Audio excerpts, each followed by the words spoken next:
बात जुर्म से जूझते अवाम की हो या समाज में बढ़ते क्राइम ग्राफ की, अपराध की हर सूरत के पीछे छुपा होता है कोई ना कोई गुनहगार। नमस्कार, मैं हूं अलीम अतहर। तफ्तीश की राह में आने वाली हर कड़ी सुराग बनकर पहुंचाती है गुनहगारों को सलाखों के पीछे। तो आप बने रहिए हमारे साथ, क्योंकि हर जुर्म के खिलाफ हमारी तफ्तीश लगातार जारी है। सुपौल में अपराधियों ने हत्या की एक बड़ी वारदात को अंजाम दिया है। अपराधियों ने एक मासूम की निर्मम हत्या कर उसके शव को नहर किनारे फेंक दिया। इस घटना के बाद परिजन काफी आक्रोशित हो गए, लेकिन मौके वारदात पर पहुंची पुलिस ने उन्हें समझा बुझाकर मर्डर की गुत्थी सुलझाने में जुटी हुई है। क्या है पूरी हकीकत, इस रिपोर्ट में देखिए।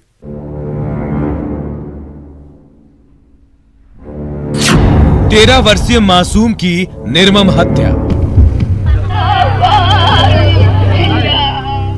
मासूम की हत्या से इलाके में हड़कंप।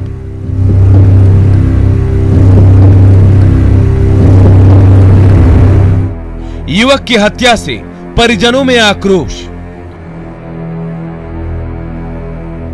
मर्डर की तफ्तीश में जुटे पुलिस।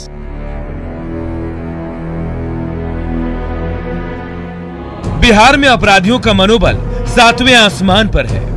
यही वजह है कि अपराधी एक के बाद एक आपराधिक घटनाओं को अंजाम दे रहे हैं। ताजा मामला सुपौल के त्रिवेणीगंज थाना क्षेत्र के कशहा मटकुड़िया गांव का है, जहां कुछ अपराधियों ने एक 13 साल के मासूम की निर्मम हत्या कर दी।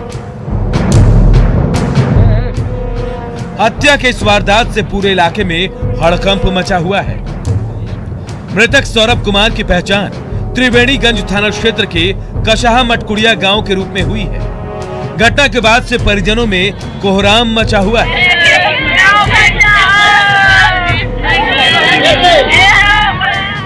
हत्यारों ने मृतक सौरभ कुमार की हत्या तो की ही, साथ ही हत्या के बाद उसकी आंख पर भी चाकू से कई वार किए। हत्या इसको छुरा मार दिया गया है। आंख में भी जख्म है, आंख भी है और गर्दन में छुरा है, कपार कटा हुआ है, आंख भी निकाला हुआ है। आंख नहीं निकाला है, आंखें में छुरा मार दिया, रॉड से भी मारा है। बताया जाता है कि मृतक सौरभ घर के बगल में एक निमंत्रण में गया था, जहां से वो शाम 7 बजे के बाद से अचानक लापता हो गया। जिसके बाद घर नहीं लौटने पर घर वालों ने उसकी खोजबीन शुरू की। पूरी रात खोजबीन के बाद जब उसका कुछ भी पता नहीं चला, तो परिजनों के मन में बुरे ख्याल आने लगे। पूरी रात ऐसे ही गुजार दी और अगले सुबह एक खबर आई, जिसने घर वालों के मन में उठ रहे सवालों पर लगाम लगा दिया। कोई आदमी इसको बुलाया, उसके बाद पता न लगा जो कहां से लगा। कब जानकारी मिली? जानकारी तो अभी लगभग 8 बजे मिली है। जो यहाँ लाश कहाँ पे मिला लाश? 9 बजे। लाश कहाँ मिला? पे यहीं पे मिला। घटना की सूचना के बाद मौके पर पहुंची पुलिस ने मासूम के शव को कब्जे में लेकर उसे पोस्टमार्टम के लिए सदर अस्पताल भेज दिया। हत्या को लेकर अब तक कोई सुराग नहीं मिला है। पुलिस ने बताया कि मासूम की हत्या धारदार हथियार से की गई और मृतक सौरभ कुमार की आंख पर भी चाकू से कई वार किए गए। के पास एक बांध है नहर वाला, उसी नहर के पास में वो बच्चा को मार के मतलब देखा हुआ। ऐसा प्रतीत हो रहा है कि उसका गर्दन पर धारदार हथियार से हमला किया गया है। आंख भी उसका आंख पर भी उसका हमला किया गया धारदार हथियार, ऐसा देखने में प्रतीत हो रहा है। काली रात में अपराधियों ने जिस वारदात को अंजाम दिया, वो दिन के उजाले में बेनकाब तो हुई, लेकिन मासूम की हत्या से इलाके में सनसनी फैल गई।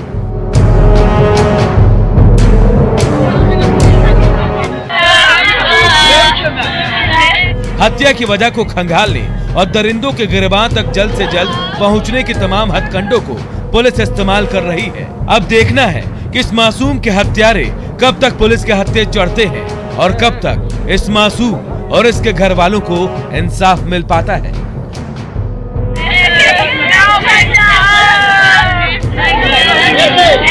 तफ्तीश के लिए सुपौल से अमित झा के साथ bureau report, news 18 network.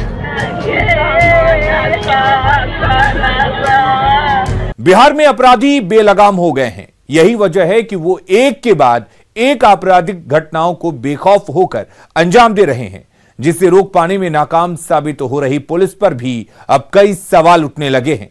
Sasaram Jamui में हत्या की वारदात से जहां इलाके में सनसनी फैल गई है, वहीं तफ्तीश के नाम पर पुलिस क्या कुछ कर रही है, इस रिपोर्ट में देखिए। बिहार में अपराधियों का तांडव जारी। किसान की गोली मारकर हत्या। जमुई में पेड़ से लटकती लाश।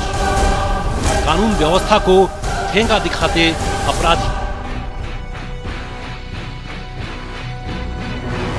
रोहतास जिले के अकोढ़ी गोला थाना क्षेत्र के लंकेश्वर बिघा गांव में जमीन के झगड़े में 45 वर्षीय किसान अवधेश शर्मा की गोली मारकर दिन दहाड़े हत्या कर दी गई। अवधेश शर्मा जब अपने खेतों की सफाई कर रहे थे, उसी दौरान पड़ोसी ने आकर फायरिंग कर दी। गोली लगने से अवधेश गंभीर रूप से घायल हो गए। जब तक लोग उन्हें अस्पताल ले जाते, रास्ते में ही उनकी मौत हो गई। हत्या के बाद गांव में सन्नाटा फैल गया। पुलिस हत्यारों की गिरफ्तारी की कोशिश में लगी है। वहीं मृतक के भतीजे मनोज शर्मा ने बताया कि 2 दिन पहले ही हम लोग विवाद को सुलझाने के लिए पुलिस के पास गए थे, जहां पुलिस की तरफ से ये भी कहा गया कि जमीन आपकी है और आप वहां खेती कर सकते हैं। पुलिस ने भरोसा दिलाया, लेकिन किसे पता था कि खेत पर पहुंचने के बाद ही मौत वहां दस्तक देगी और अवधेश शर्मा को अपनी आगोश में हमेशा के लिए सुला दी। विवाद को लेकर हुआ है। 2 दिन पहले थाना प्रभारी बोले कि आप जमीन जा करके साफ सुथ कीजिए, जमीन आपका है तो साफ सुथ कीजिए, हम लोग आ रहे हैं। इसी बीच हम लोग जाकर आज एक दिनांक 23/12/2020 को साफ सुथ कर रहे थे, तभी अचानक बात में उसका बड़ा लड़का जयराम शर्मा का बड़ा लड़का धर्मदेव शर्मा आया और सटा करके मेरे आंखों के सामने 2 फायर मार दिया। वहीं दूसरी घटना जमुई के गिद्धौर थाना क्षेत्र के कैरा कादो गांव की, जहां चौपला बहियार में गिद्धौर चौरा रेलखंड के समीप लगे बबूल के पेड़ पर एक अज्ञात व्यक्ति की हत्या कर शव को लटका दिए जाने से इलाके में सनसनी फैल गई है। मृतक की पहचान सोनो थाना क्षेत्र के गोविंद सिंह चौक निवासी 45 वर्षीय मोहम्मद नौशाद अंसारी उर्फ कारू के रूप में की गई है। जानकारी के मुताबिक ग्रामीणों ने पेड़ पर लटके एक अज्ञात व्यक्ति की लाश को देखा और इसकी सूचना पुलिस को दी। पुलिस दल बल के साथ मौका वारदात पर पहुंचकर मामले की छानबीन में जुट गए। सुबह में गया था घर तो उन्हें खोला, चाबी उसको दिया, अरे दुकान भी ना गया था। इसको फोन किया, ये कुछ किया होगा, अरे ये निकल गया। फिर दिन वापस एक दिन में काम करने गया, फिर घर ये आएगा, इन घर नहीं आया था। तब देखे फिर भतीजा बोला कि नहीं घर कहाँ दिन भर काम किया हो, काम नहीं किया था। उसके बाद फिर हम तब खोजने लगे। रात में इसके पास कॉल किए थे, इसके मोबाइल में पैसा नहीं था। हम घर ही से अपने रिटर्न भरा है पैसा, तब कॉल लगने लगा इसका, तब लगाया, तब एक बार उठाया था। वो बोला कि हम गिद्धौर सेवा में हैं, सेवा में सिर्फ 10 मिनट में होला तो हमारे को फांसी लगा। तो इस वारदात की तफ्तीश के लिए STPO डॉक्टर राकेश कुमार घटनास्थल पर पहुंचे और पेड़ से लटकती लाश को नीचे उतरवाकर उसका पंचनामा कर पोस्टमार्टम के लिए सदर अस्पताल भेज दिया। मामले की छानबीन करने के बाद उन्होंने बताया कि पहले युवक की हत्या कर लाश को पेड़ से लटकाया गया है। वहीं मृतक के पास से मोबाइल फोन मिला है, जिसे पुलिस ने अपनी कस्टडी में लेकर जांच के लिए लैब भेज दिया है। घटनास्थल को देखकर ये प्रथम दृष्टिया जैसे कि अब डेड बॉडी को पेड़ से लटकाया गया है। हम लोग इसको हत्या का मानकर ही अनुसंधान करेंगे। बाकी अन्य बिंदुओं पर भी जो भी अनुसंधान के लिए हो सकता है हम लोग देखेंगे कि किन परिस्थिति में ये लटके हुए हैं। बाकी चीज़ें स्थिति स्पष्ट पोस्टमार्टम रिपोर्ट के बाद होगी। इनके पास मोबाइल था, जो कुछ वैज्ञानिक तकनीकी अनुसंधान का विषय है उस पर हम लोग काम करना शुरू कर दिए हैं। जुर्म के बढ़ते ग्राफ ने बिहार में अपराधियों का मनोबल 7वें आसमान पर पहुंचा दिया है। ऐसा लगता है मानो उनमें पुलिस का खौफ खत्म हो गया है। यही वजह है कि बेखौफ अपराधी आए दिन आपराधिक वारदात को अंजाम दे रहे हैं, जिसे रोक पाने में पुलिस भी विफल साबित हो रही है। पुलिस की कार्यशैली पर ही अब सवाल उठने लगे हैं। सासाराम जमुई मामले में पुलिस को अब तक कोई सफलता नहीं मिल पाई है। ऐसे में अब ये देखना होगा कि पुलिस कब तक आरोपियों को सलाखों के पीछे पहुंचा पाती है। न्यूज 18 के लिए सासाराम से अजीत और जमुई से केसी कुंदन की रिपोर्ट। बॉलीवुड का पूरा हाल आपने कुछ महीनों पहले देखा ही था, जिसमें एक्टर्स अपने दोस्त से माल की डिमांड करती है।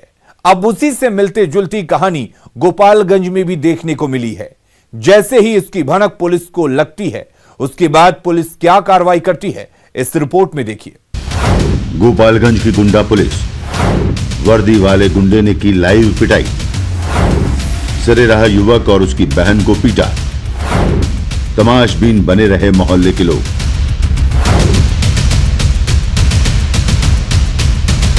जुर्म की गलियां बड़ी ही सक्रिय और अंधेरी होती हैं। यहां दूर दूर तक ना ही कोई दिखाई देता और ना ही किसी की आवाज सुनाई पड़ती है, लेकिन इसके बावजूद भी इन गलियों में आए दिन लोग सफर पर निकल जाते हैं, जबकि उन्हें भी मालूम होता है कि एक बार इस गली से अगर रिश्ता जुड़ जाए तो फिर वापस लौटना उतना ही मुश्किल होता है।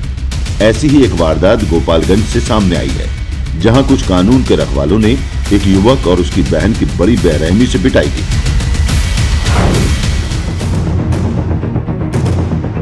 लाख जतन करने के बाद भी वो उसकी बातों पर विश्वास नहीं किया, जबकि युवक साफ साफ बोल रहा था कि वो निर्दोष है, उसने ऐसा कुछ भी नहीं किया है जिसकी सजा इतनी बड़ी होती है। कौन मारा? पुलिस मारा। कहाँ की पुलिस थी? टाउन थाना। क्यों मार रही थी पुलिस? हम खड़ा थे इसलिए दौड़ा दिया लोग, हमारा बहन को नहीं मारा है। वारदात के बाद जब पुलिस अधिकारी से पूछा गया कि यह वायरल वीडियो कैसा है, तो उन्होंने अपनी नाकामी छुपाते हुए वीडियो की जांच करने का आश्वासन देकर अपना पीछा छुड़ा दिया। लेकिन गोपालगंज की पुलिस ने जिस तरह से युवक और उसकी बहन को अपने गुस्से का शिकार बनाया, इससे तो यही साफ हो रहा है कि गलती कोई और करे, सजा कोई और भुगते। मैं सिपाही लोग मार रहा है एक आदमी का। वीडियो वायरल हुई है, उसका हम लोग जांच कर रहे हैं। जांच के बाद जो प्रॉपर कार्रवाई है, कार्रवाई होगी। तस्वीरों में आप गिरफ्तार युवक को देख सकते हैं कि कैसे उसके सिर पर चोट लगी है और चोट के निशान को छुपाने के लिए पुलिस वालों ने बैंडेज करा दी। ये तस्वीरें हम आपको इसलिए दिखा रहे हैं कि हम नहीं चाहते कि जुर्म से भी छुपाया जाए। लेकिन वहीं पुलिस का कहना है कि युवक के पास से 10 पुड़िया स्मैक बरामद की गई है। माना कि युवक के पास से स्मैक बरामद की गई, लेकिन इसका क्या मतलब है कि आप सरेआम बीच चौक पर किसी को लहूलुहान कर देंगे? अगर किसी ने गलती की है तो उसको सजा देने के लिए न्यायालय है, न कि आप। फिलहाल मामले को देखते हुए कह पाना मुश्किल है कि इस घटना के पीछे सबसे बड़ी वजह स्कैम है या कोई पुरानी रंजिश, जिसे मौका देखकर पुलिस वालों ने उसे बड़ी ही बेरहमी से पीटा, घसीटा और हवालात में डाल दिया। अब वक्त हो चला है एक ब्रेक का, हम जल्द हाजिर। घर से बुलाकर उसके पति ने ही अपने साथियों के साथ मिलकर महिला की हत्या कर दी। पहले उसकी बुरी तरह से पिटाई की, लेकिन जब उससे जी नहीं भरा तो उसने उसे सड़क पर घसीटा, तड़पाया और फिर सारी मर्यादाओं का गला घोंटकर उसकी हत्या कर दी। टूट गया 7 फेरों का मधुर बंधन। 7 फेरे लेने वाला ही बना कातिल। हैवानियत की हद को पार करने वाला सिरफिरा। पहले कॉल फिर बवाल, उसके बाद कर दिया हलाल।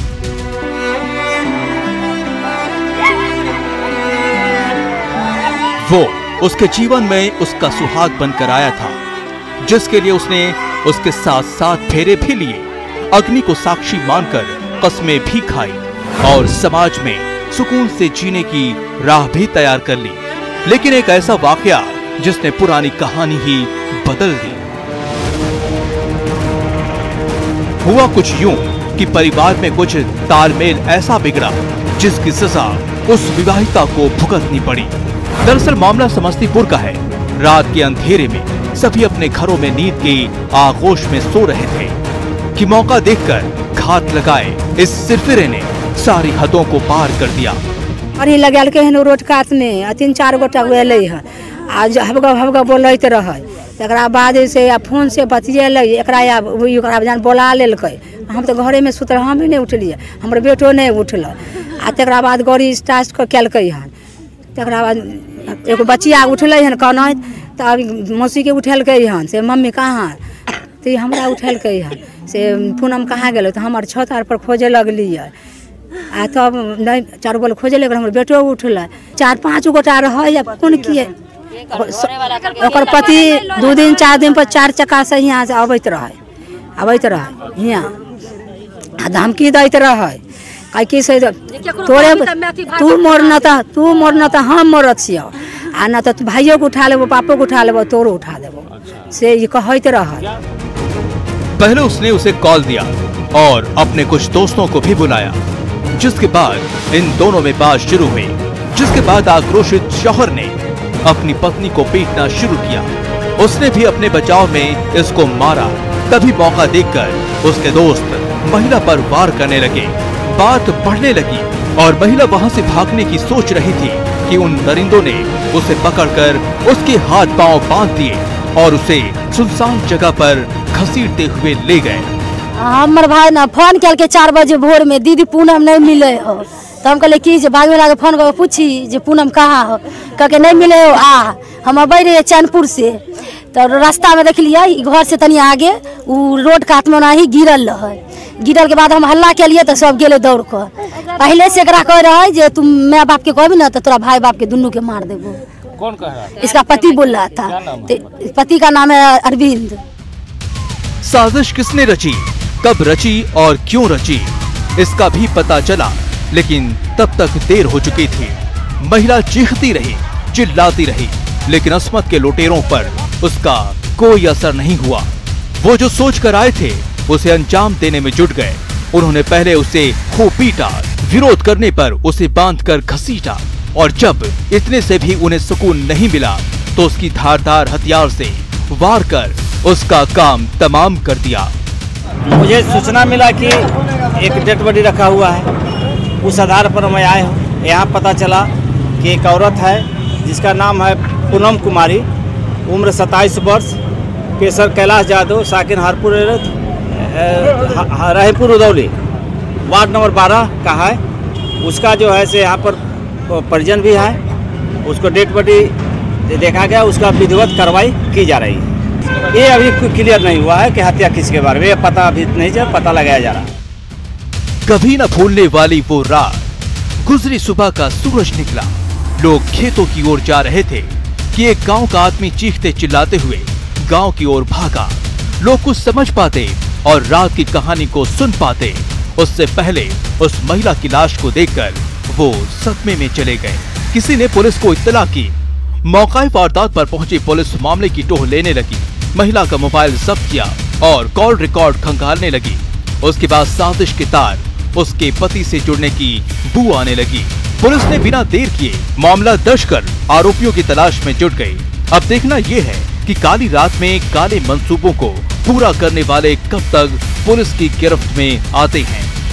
तफ्तीश के लिए समस्तीपुर से मुकेश कुमार के साथ ब्यूरो रिपोर्ट, न्यूज़ 18 नेटवर्क। अपराधी चाहे लाख शातिर हो, तफ्तीश की दिशा अगर सही है तो बच नहीं सकता कोई गुनहगार सलाखों के पीछे जाने से। तो पुलिस चाहे सोई हो, मुजरिम चाहे कोई हो, आप बने रहें हमारे साथ, क्योंकि हर जुर्म के खिलाफ हमारी तफ्तीश लगातार जारी है। बेरहम पुलिस वाले सस्पेंड,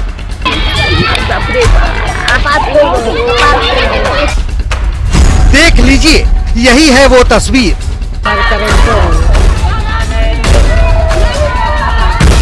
पुलिस वालों की गुंडई का सबूत, जिसे न्यूज़ 18 ने प्रमुखता से दिखाया था। तब जाकर गोपालगंज पुलिस के बड़े अधिकारियों की नींद खुली और दोनों बेरहम पुलिसकर्मियों को सस्पेंड कर दिया। ये पूरा मामला नगर थाने के साधु चौक के पास का है। स्मैक बेचने के आरोप में मोइनुद्दीन मियां नाम के युवक को पुलिस पकड़ने गई थी। पुलिस जब लड़के को गिरफ्तार कर ले जाने लगी तो उसकी बहन और परिवार के अन्य सदस्य उसे छुड़ाने लगे, लेकिन पुलिस जवानों ने बेरहमी से युवक और उसकी बहन की पिटाई कर दी। युवक की पिटाई पुलिस वालों ने तब तक की जब तक उसके सिर से ब्लड नहीं आ गया। कौन मारा? पुलिस मारा। कहाँ की पुलिस थी? टाउन थाना। क्यों मार रही थी पुलिस? हम खड़ा थे इसलिए दौड़ा दिया लोग, हमारा बहन को भी मारा है। बहन को भी पीटा? न्यूज 18 पर खबर दिखाए जाने के बाद दोनों पुलिस वालों को सस्पेंड कर दिया गया है। अब ये जान लीजिए कि सस्पेंड होने के बाद किसी पुलिस वाले के साथ क्या होता है। सस्पेंडेड पुलिसकर्मी यूनिफॉर्म नहीं पहन सकता है। सस्पेंड होने के बाद कोई भी ऑर्डर जारी नहीं कर सकते। बेसिक सैलरी का आधा हिस्सा ही मिलता है। सस्पेंशन के दौरान कोई भी भत्ता नहीं दिया जाता। 90 दिन में आरोप पत्र नहीं तो बेसिक सैलरी का 75% ही मिलता है।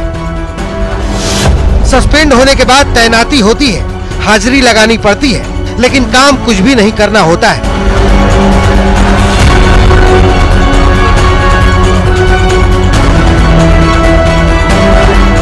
न्यूज 18 के लिए गोपालगंज से मुकेश कुमार के साथ ब्यूरो रिपोर्ट।